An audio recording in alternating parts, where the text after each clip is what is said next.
अच्छा, मृत्यु से डर तो हर किसी को लगता है, लेकिन आदमी मृत्यु को भूले बैठा है। मृत्यु मरना किसी को नहीं है।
मैं समझा रही थी कि मृत्यु का डर तो हर किसी को है।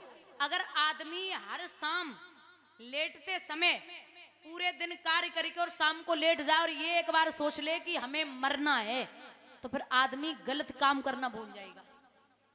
अगर ये सोच ले कि हर दिन उसको सब कुछ भूल जाए लेकिन मौत नहीं भूलनी चाहिए, मौत को रोज याद करना चाहिए और ये सोचना चाहिए कि हमें मरना जरूर है, क्योंकि हम आए हैं तो जाना है। लेकिन यहाँ ऐसे फंसते हैं। एक उदाहरण देती हूं आपको, बहुत ध्यान से सुनना बुजुर्गों। एक व्यक्ति घर से कुछ धन लेके निकला और उसने विचार किया कि ऐसा न हो हमारे पीछे चोर लग जाए और हमारा सारा धन लूट ले। ये सोच के जा ही रहा था, तब तक उसके पीछे 5 चोर लग गए। जब 5 चोर लगे तो उसने स्पीड बढ़ाई, जितनी जल्दी वो चल रहा है उससे कई गुना ज्यादा जल्दी वो चोर चल रहे। अब एक बरगद का पेड़ था, उसके नीचे कुआं था। आप सबने देखा होगा जो पुराने बरगद के पेड़ होते हैं उन पे बड़ी बड़ी जटाएं लटकी होती हैं। उस व्यक्ति ने क्या किया, जटाओं को पकड़ा और नीचे कुएं में लटक गया। अंधेरा होने को आया, कुआं था सूखा, लटक गया। अब 5 चोर पीछे पीछे, भैया अभी तो यहीं था, अभी अब कहां चला गया, अभी तो यहीं था। लेकिन बेचारा भाग के आया था तो उसके सांसों की आवाज बाहर तक जा रही थी।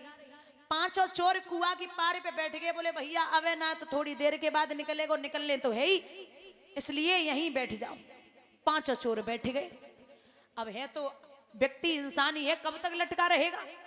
लटकते लटकते 1-2 घंटे हो गए तो उसने विचार किया कि हम नीचे उतर जाएं, कुएं में कुआं है सूखा। जैसे ही नीचे निगाह डाली तो काला सर्प उस कुएं में घूम रहा है। समझ गए, मौत पक्की। अगर ऊपर निकले तो चोर बैठे और नीचे उतरे तो सर्प है। अब क्या करें, तो थोड़ी देर और हिम्मत की, लटका रहा।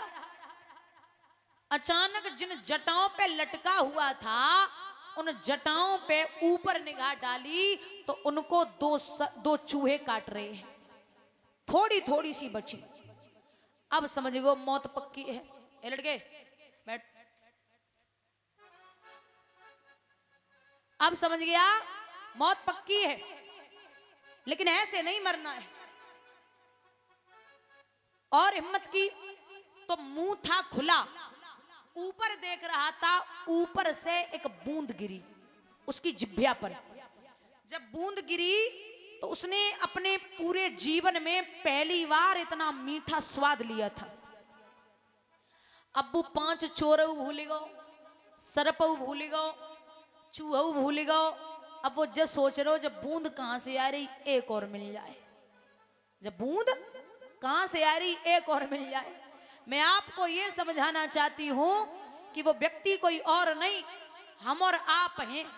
हमारे और आपके पीछे 5 चोर लगे हैं, काम, क्रोध, मोह, लोभ और अहंकार। और जिस कुएं में हम और आप पड़े हैं वो है मृत्युलोक। और जिस कुएं में वो काला सर्प घूम रहा है वो है हमारा और आपका काल। और जिन जटाओं पे हम और आप लटके हैं वो है हमारी और आपकी सांसें। और जिनको तो वो चूहे काट रहे हैं वो एक है दिन और दूसरा है रात, और जो शहद की एक एक बूंद गिर रही है ना ऊपर से वो है धन। एक बूंद गिरी, अब सोच रहे हो दूसरी और मिल जाए तो इसका मतलब है आज 1 लाख को मुनाफा आएगा तो कल 2 लाख की व्यवस्था है जावे। जो धन के चक्कर में सब भूले बैठे हो, बोलिए गोविंद भगवान की। मृत्यु निश्चित है लेकिन भूले सब बैठे हो। यहां जब उपद्रव बढ़े, देवताओं ने बुद्धि घुमाई, 1 नहीं 2 नहीं 3 नहीं 6 पुत्रों को मार दिया। 7वें गर्भ की जब बारी आई तो योग माया के द्वारा खींच करके रोहिणी के गर्भ में प्रवेश कर दिया और कहा है कि देवकी का 7वां गर्भ खंडित हो गया।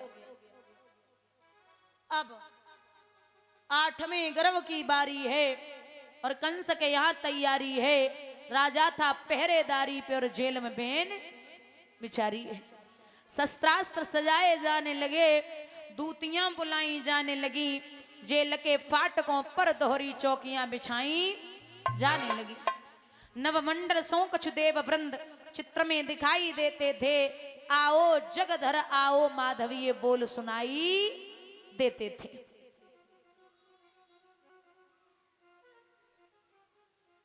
भादों की रात अंधेरी है, बूंदन की तनिक रिमझिमी है, पूनम तो कसम से कह रही है वो ही कृष्ण अष्टमी है। अब काल कोठरी में है, जहां 2 पहरेदार वहां 4, जहां 4 दूतियां वहां 8, 4 ताले इकट्ठे पड़े हैं। देवकी काल कोठरी में पड़ी पड़ी विचार कर रही है कि अब कहां जाए, क्या करें।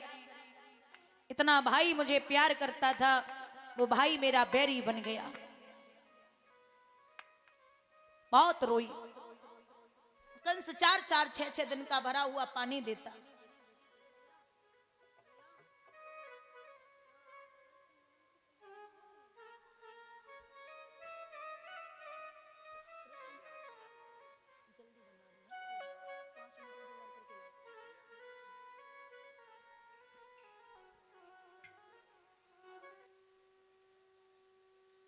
काल कोठरी में पड़ी विचार कर रही है कौन से पाप किए मैंने।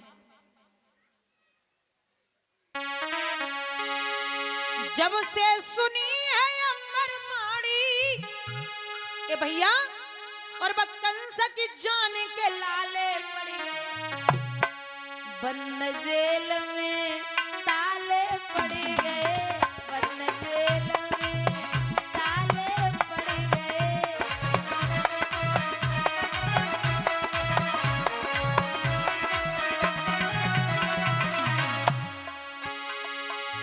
जब से सुनी है अमरवाणी,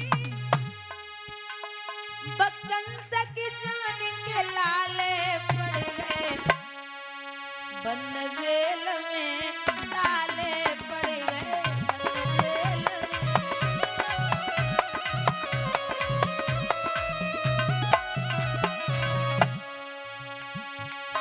कंस ने को किया यहाँ पे आज मेरा है और ऊपर से लगवा दिया मेरा है।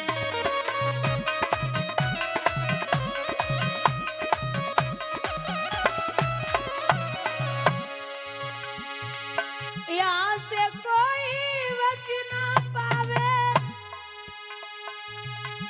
वो कंस की जान के लाले पड़ गए, बंद जेल में ताले पड़ गए।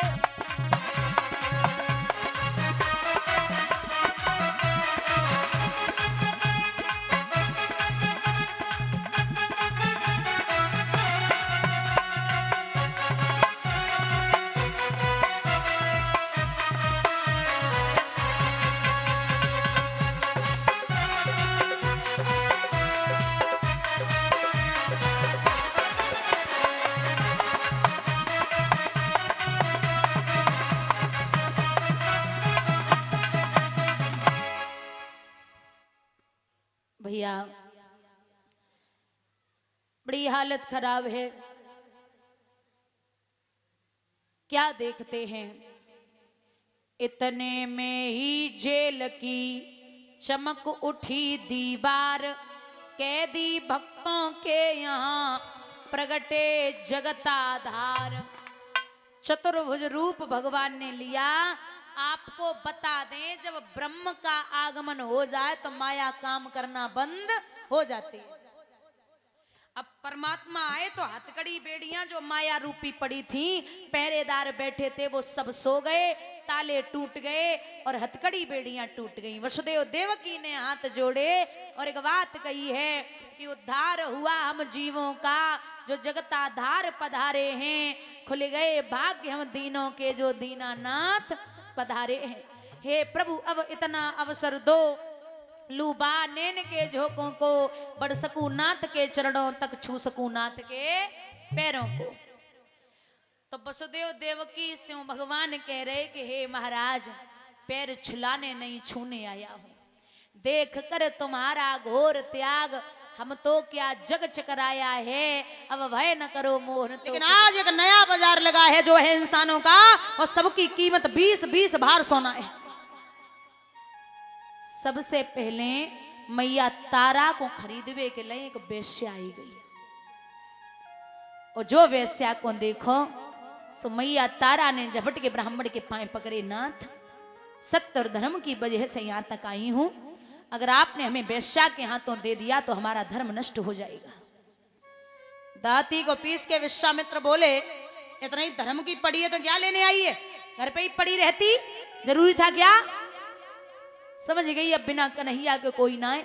सो आवाज लगाए के बोली, हे नाथ, हे गुरु नानक संतों के पालक, पृथ्वी के मालिक हो अवतारी, और ऐसी करो जब लाज रहे ना हमारी हंसी ना तुम्हारी हंसी है। संसार समुद्र से पार कियो जैसे गौतम नारी अहिल्या तारी, और हे गोविंद कटे मेरे फंद बचे मेरी लाज हरे जी मुरारी। जो आवाज लगाई माया रूपी बंदर वेश्या ने भेजी, वो वेश्या के लिए प्रभु ने भेजे। वेश्या पे टूट पड़े, वेश्या भाग गई। अब ब्राह्मण को और पुत्र को, पत्नी को और पुत्र को खरीदने के लिए ब्राह्मण देवता आ गए। 40 भार सोना दिया, पत्नी को और पुत्र की कीमत दे दी। एक कालू नाम का मेहतर आया जिसने राजा हरिश्चंद्र को खरीद लिया। बुजुर्गों, भरी सभा में, उस भरे बाजार में जब राजा हरिश्चंद्र का हाथ मैया तारा ने छोड़ा तो हिचकी लेके राजा हरिश्चंद्र रोए, आंसू पहुंचे। क्या बात है, आप रो रहे हैं? व्याकुलता इसलिए नहीं है कि राजा का वो राज्य चला गया, सब कुछ धनधाम चला गया।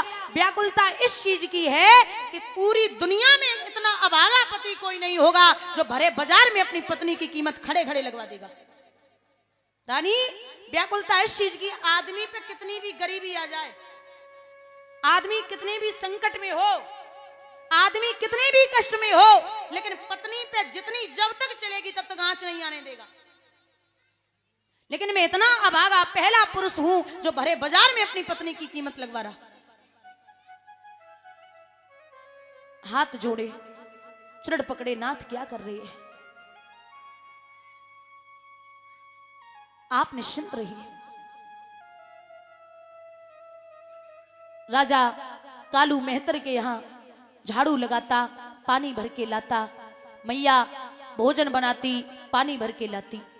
काशी में आज भी वो घाट है, काशी में आज भी वो घाट है जिस घाट पे राजा हरिश्चंद्र पानी भरने के लिए जाते थे, जिसका नाम है मणिकर्णिका।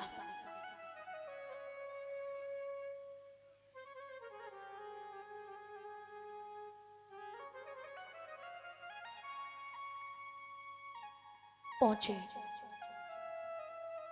पानी भरने के बाद वापस आते तो भोजन करने के लिए राजा हरिश्चंद्र बैठता। कहीं कुत्ते के रूप में, कहीं बिल्ली के रूप में, कहीं शूद्र के रूप में, कहीं भिखारी के रूप में सारा भोजन ले जाते। माताओं 26 दिन है गए, राजा हरिश्चंद्र के पेट में एक अन्न का टुकड़ा नहीं पहुंचा।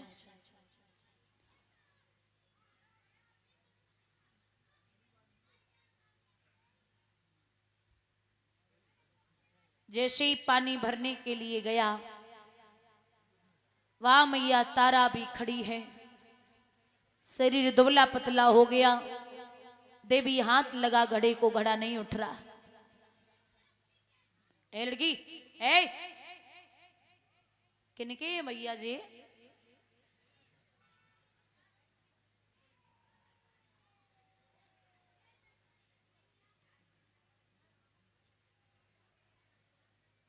ए बिटिया, ये भगवान लड़ाकू विमान है।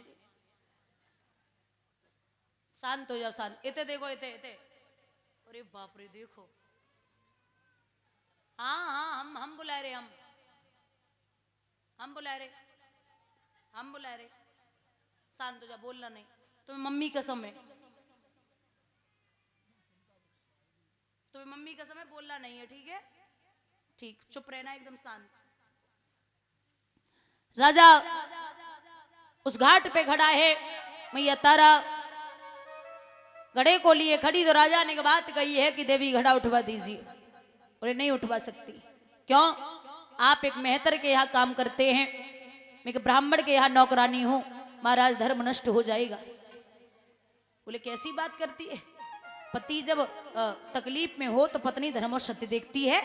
अरे घड़े को हाथ लगाओ, उठवा दो। बोले नहीं लगवा सकती महाराज, आप इधर गहरे जल में घुसिए, ताकत कम लगेगी, घड़ा उठाइए और सर पे रखिए और जाइए। जैसे तैसे राजा ने वहां घड़ा उठाई लियो, लेकिन जैसी घनौती पे घड़ा रखो, घड़ा फूट गयो। कालू मेहतर कहने लगा, ओरे हरिया, ऐसे रोज रोज घड़े कहां से आएंगे? अब न तो तू झाड़ू लगाएगा और ना ही पानी भर के लाएगा। मरघट पे जा, मर्दों को जला, उनसे कर का टका ले। अबे महाराज हरिश्चंद्र नाए बचे, अबे हरिश्चंद्र से हरिया बन गई,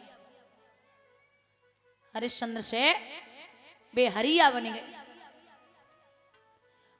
और एक बात याद रखना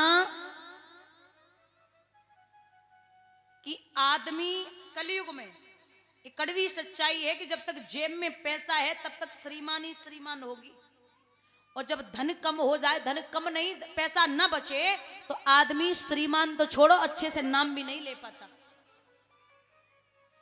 एक गांव में एक गरीब आदमी, तो जैसे ही वो गरीब आदमी गांव में निकलता था तो सबसे राम राम करता, सबसे प्रणाम करता, पैर भी छूता, लेकिन कोई भी उसकी राम राम नहीं लेता। कुछ दिन बाद, समय को पहिया है, घूमे जरूर, कुछ दिन बाद वो आदमी धनवान हो गया, बहुत पैसा, इतना पैसा हुआ कि लोग उसको सेठ जी बोलने लगे। तो अब पूरा गांव सेठ जी से राम राम कर रहा हो, लेकिन वे काऊ की राम राम नहीं ले रहे। तो 4-6 दिन बाद लोगों ने देखा, 10-20 दिन हो गए, 1 महीना बाद सेठानी को बताई कि तुम्हारे पति तो बड़े घमंडी हैं, तुम्हारे पति जो है वो किसी की राम राम नहीं लेते, उनको जरा आ जाए शाम को तो समझाना। सेठ जी शाम को घर पे आए, पत्नी ने जल पिलायो, भोजन पानी करके बैठे। महाराज एक बात पूछनी थी। क्या? अच्छा आपके पास धन आया, आप तो किसी से बात भी नहीं करते। बोले किससे बात नहीं की? बोले अरे इन्हीं गांव वालों से, आप गरीब थे तब, और अब पैसा दे दिया तो घमंड आ गया। सेठ जी बोले अरे वो पगली, इतने गांव वाले हैं ना, इनसे मैंने गरीबी में बड़ी राम राम करी, बड़े पैर छुए, एक उन्हें हमारी राम राम नहीं ली, और आज जब धनवान है गए तो सब हमसो राम राम नहीं कर रहे, पैसा सो राम राम कर रहे। जितने भी राम राम करते हैं, सेठानी को हाथ पकड़ के तिजोरी के पास खड़ो कर दियो और जवाब दो, देख पागल तू बाबरी है गई है, जितने इनकी राम राम हम लेते ना है वो सब तिजोरी में शाम को आए के डाल देते हैं। बोले उन्होंने राम राम किया, उन्होंने किया, जो हमसे करता ही नहीं राम राम तो हम क्यों ले? तिजोरी से करते, सबकी नाम राम ले जाए तिजोरी में डाल देते। तो ये दुनिया है। एक साइकिल वाला आदमी 4 ज्ञान की बातें दे के चला जाए, साइकिल पे जा रहा हो और 4 ज्ञान की बातें बता के किसी को चला जाए, तो पीछे से लोग बोलेंगे हाँ हाँ सो तो पता है कितने बड़े ज्ञानी हैं, खुद साइकिल पे घूम रहे हैं। और कोई ऑडी मर्सिडीज वाला आदमी, बढ़िया बड़ा आदमी, 4 फालतू की बातें कह के चलो जाए, अरे क्या बोल के गए हैं, बहुत फलाने आदमी बढ़िया थे, इतनी बढ़िया आदत है इनकी, बहुत अच्छा बोलते। ये कलयुग है, यहाँ आदमी धन देख के व्यवहार करता है। अब कुछ लोग बोलेंगे ऐसा है ही नहीं, तो देख लेना, 4 दिन बाद अजवा लेना। जो तुमसे कहते हैं ना कि मैं तुम्हें रात्रि के 12 बजे दरवाजे पे खड़ा मिलूंगा, एक फोन करना, जब तुम्हें जरूरत पड़ेगी ना तो वो दिन के 12 बजे रोड पे दिखाई नहीं देते हैं। ये दुनिया का नियम है। राजा हरिश्चंद्र, अब हरिश्चंद्र नाय बचे, हरिया बन गए। अब विचार करते हैं मरघट पे खड़े खड़े,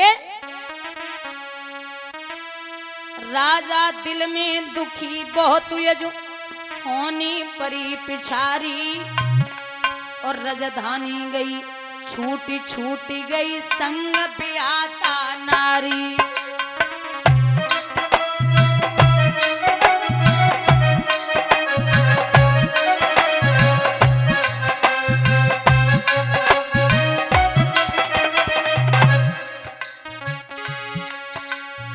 दिन 26 गए पेट में अन्न गो नहीं भाई,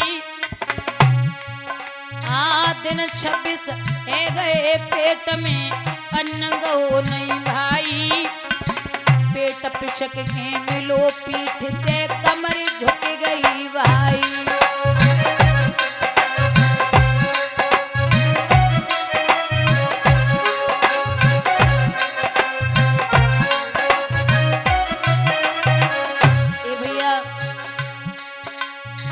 भोर भयो दिन 27 मोजब मेहतर के घर आयो, बोलो मेहतर हरिश्चंद्र से पानी भर के।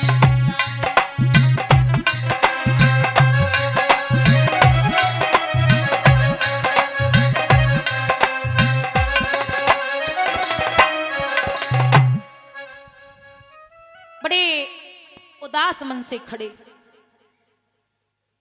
बंधुओं, या जो ब्राह्मण खरीद के ले गए थे पुत्र को और पत्नी को, वो कहने लगे कि बेटा फालतू में ही खरीदा है, फ्री में ही खाता है, इसे बाग तक भेजो, ये पुष्प लेके आए, पूजा के लिए पुष्प बहुत जरूरी है। तो मैया ने लाला को छवरिया पकड़ाई, जा लाला बाग से फूल लेके आ, बाग से फूल लेके आ। जैसी जब बात कही, रोहित छवरिया लेकर के बाग की तरफ चले। विश्वामित्र ने दाव देखा और विचार किया